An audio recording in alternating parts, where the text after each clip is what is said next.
Right now, there's several different units. Right in this building right now is our department, county police.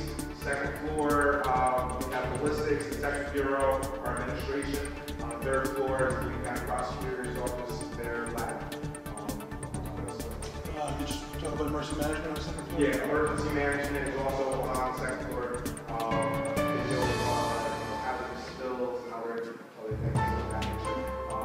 Across the street is where our SWAT team houses a lot of their equipment. A lot of our other equipment is there. We have a motorcycle unit. We have ATVs. We have T3s, which are like the, you guys have seen the movie Paul Blart and All Cop, the little Segway. Okay. Ours doesn't look that corny, but it's about the same. It looks like a chariot. We use those for certain functions. It's community friendly. You know, we're not a car. The ATVs allow us a little more off-road to get certain things where obviously these cars right now. They may have calls coming in, 911 calls. Our officers with certain just dispatching regular everyday calls.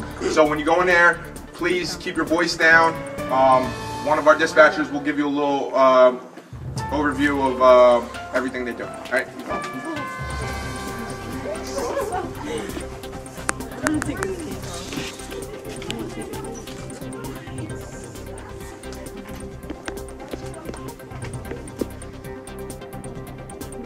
Good afternoon. I'm Debbie, dispatcher daily if you call. Union County Police or Family Police, depending on what I'm doing that day. Okay, this is our dispatch center. As you can see all the screens we have. We take 911 calls. We dispatch paramedics and EMS, fire department, our police department, Danwood Police Department on a daily basis. People call up for assistance for their cars, their dogs, their homes, their families. We also dispatch for other agencies, judges, prosecutors, juvenile Detectives. Some of the units that we have a weights and measures team, which is, you ever see a lot of trucks, the big tractor trailers. Our team weighs those trucks. They do a lot of the commercial stuff, and our department is actually one of the only ones in the county that can weigh the tractor trailers. So if another municipality, one being Rollaway, Linden, Elizabeth, when they get a tractor trailer, they have a violation. If something, there's something that draws their attention, they need trucks weighed for the violation. They call our guys in, our guys come out, they weigh the trucks, they do whatever they have to do. They're specialized in that. And they're located on the boulevard in Kenilworth, over by Union County College, Nomahegan. So they're not housed at this department, but they are Union County Police. I told you we have a motorcycle unit, we have ATVs, What do you call those that, like you said in Paul Blart? What is it? Yeah, the Segways. Segways. The Segways. Can we like write on those? Huh? Can we write on those? Yeah. No, unfortunately, I don't want you guys to fall and hurt yourself. I actually should have brought some of those out. You should try. The Segways are the two-wheeled ones that... You can go over there and show them. Okay, yeah, we'll walk you over there, we'll show you have access to that. The Segways are the two-wheeled ones that you see in the malls, obviously called Blart. Ours is called the T3. The T3 looks more or less like a chariot. Everybody kind of knows what a chariot is, like the Roman chariots. It's got 3 wheels, it's a little more safer for us. Una carroza en español. That's what it is. I said it was in Spanish because I have a couple of guys speak Spanish. You guys understand me? I'm speaking too fast. Okay. I don't speak Spanish, so I'm sorry. The T3s is more or less like a chariot. It's easier for us to not fall off of when we're doing certain events. You start going too fast, you still go over the handlebars. It's really not much in life. Can I go inside? Huh? I want to go inside. You want to go inside? I'll put you in the cell block in the back. And then I'm going to leave you and I'm going to finish the rest of the show. Alright, everybody, you can come in, make sure everybody can get in.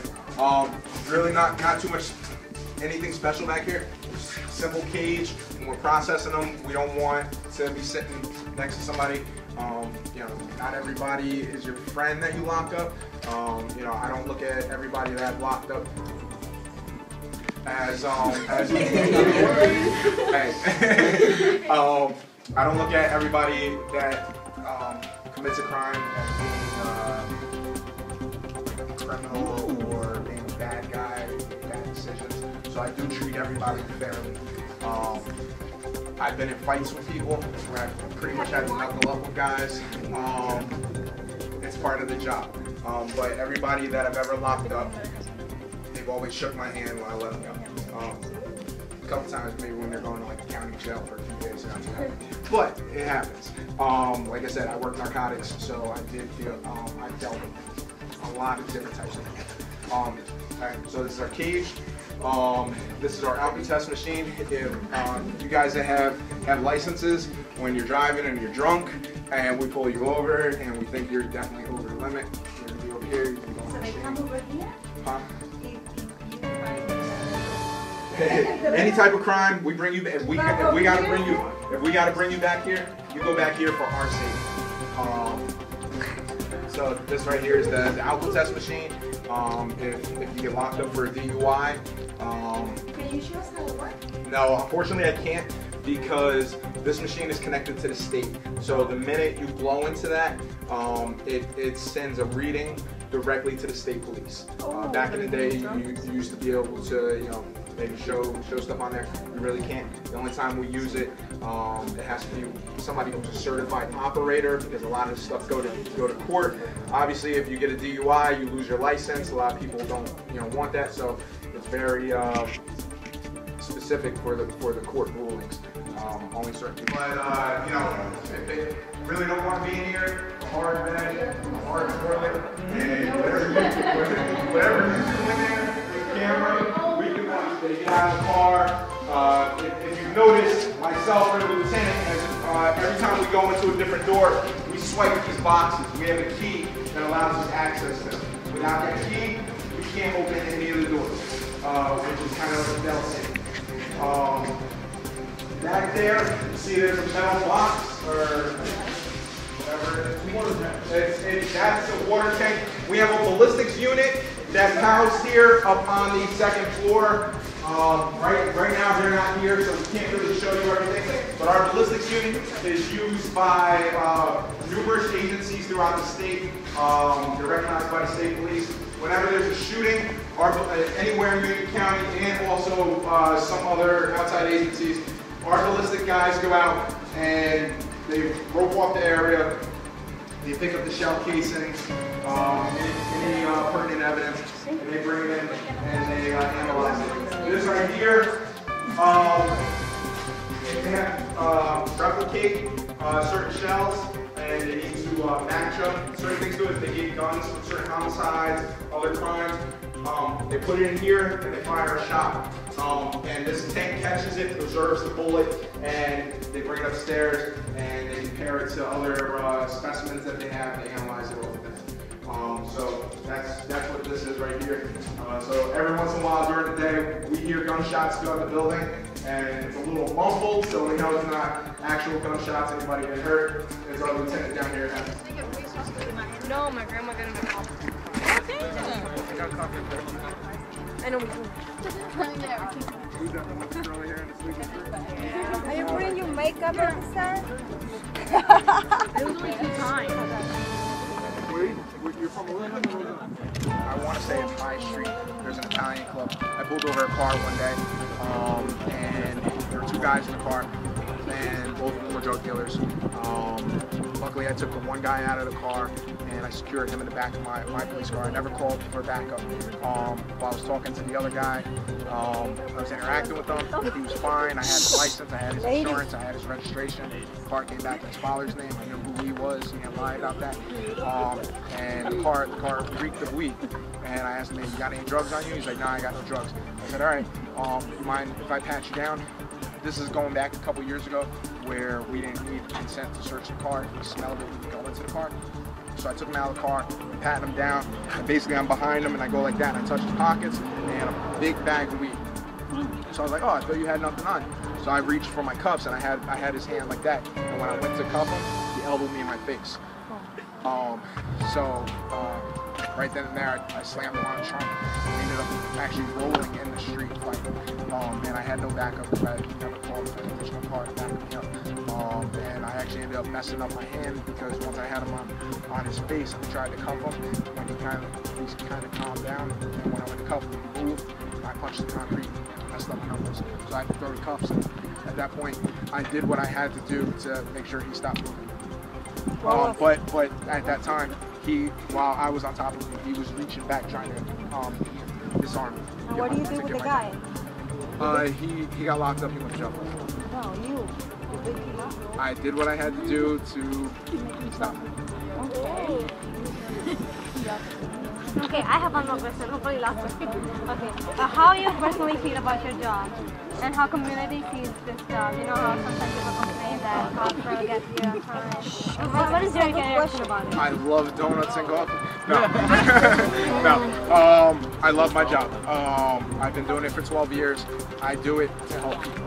Obviously, I'm here right now speaking to you guys. You guys are the future. You know, I was you guys 10, 12 years ago, 15 years ago. The decisions that we make obviously follow us. And I love interacting with people. And every day when I'm out there, I talk to people. You know, I'm not one of those. I try not to be one of those mean cops. Yes, there are plenty out there, but just like you're a nice person. You know, your sister could be really mean. You know, you don't want to group the people together. Is that your sister? No, she's okay, because she's laughing. But do I like my job? Yes. I've been doing it long enough. I've had good days, I've had bad days, just like everybody else. I'm sure some days she hates her job, other days she knows you guys. When I took this out, I made sure it was empty, and I had my lieutenant double check to make sure that it was empty. There's a video online you guys can see. I think it's a U.S. Marshal. He's doing a class in a school, and he's like, I'm the only one authorized to do this, and blah, blah, blah. I'm a range instructor. And he takes it out and he shoots himself in the foot. So, so you never want to assume that a gun is cleared until you clear it yourself.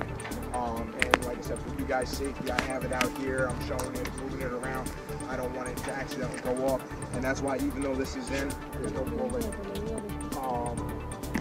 Do I agree to have guns in the house? I don't think guns. Are you recording this? Okay. I don't think guns should be banned. Guns don't kill people, people kill people. As long as you're trained to handle it properly, whether you're a civilian or not. I've seen some of the illest people shoot that were civilians and not even cops or military. And there's plenty of videos online and stuff like that. If you're trained and you know how to use it and you use weapon safety, there's no reason why you shouldn't have it. Unless, you know, you have a criminal background or something like that, you shouldn't have it. Are you authorized as a cop to have a gun in your house?